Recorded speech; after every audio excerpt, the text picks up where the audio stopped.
Welcome back to TaraElla Report Reset.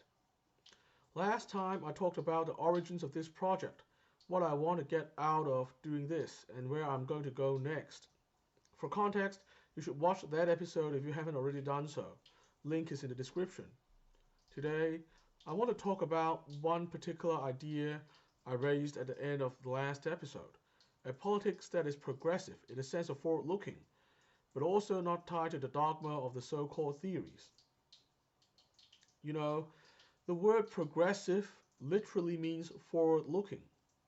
So any forward-looking idea can be considered progressive, and anybody who is generally committed to a forward-looking, positive and constructive attitude to things can be considered a progressive. I think this was actually how it worked historically, for example with the progressive era in American history. But nowadays, the meaning of progressive has been distorted by some people.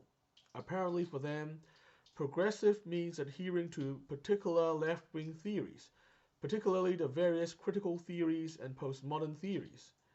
The problem is, these theories are generally developed in the academia rather than from practical situations, and they are heavily rooted in 19th and 20th century thinking. I don't see them as forward-looking or open-minded, and I certainly don't think this is the way to progress the 21st century West, which is why I think it's time to differentiate what I call practical progressivism from theoretical progressivism. More on this later. Anyway, as I said last time, the popularization of a sort of new left dominated by critical theory and postmodern thinking has led to the deterioration of long-standing liberal norms like free speech and freedom of conscience, which has made many of us quite uncomfortable in recent years.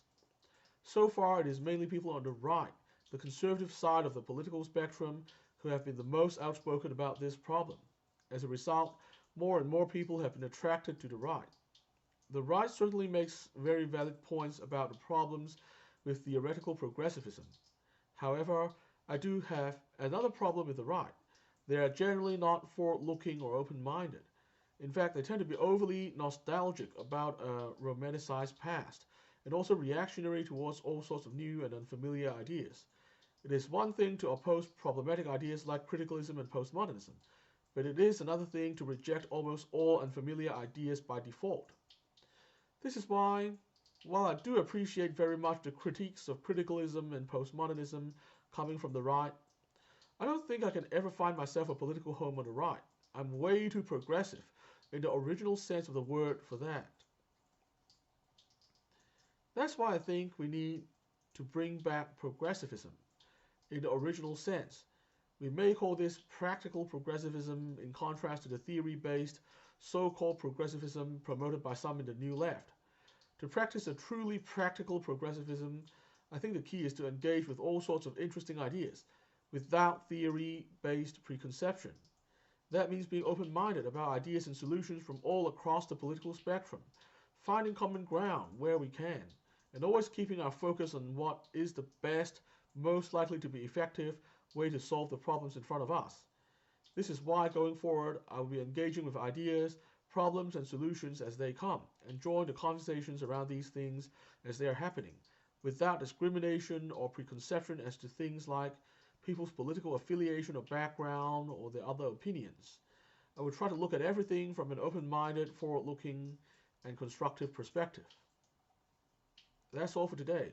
I'll be back next time to discuss another big idea. Remember, on this show, the personalities don't matter, it's the ideas that matter. Interest in an individual's ideas does not mean support for all the other ideas. Until next time, remember to resist conformity and stay positive. Our future depends on it.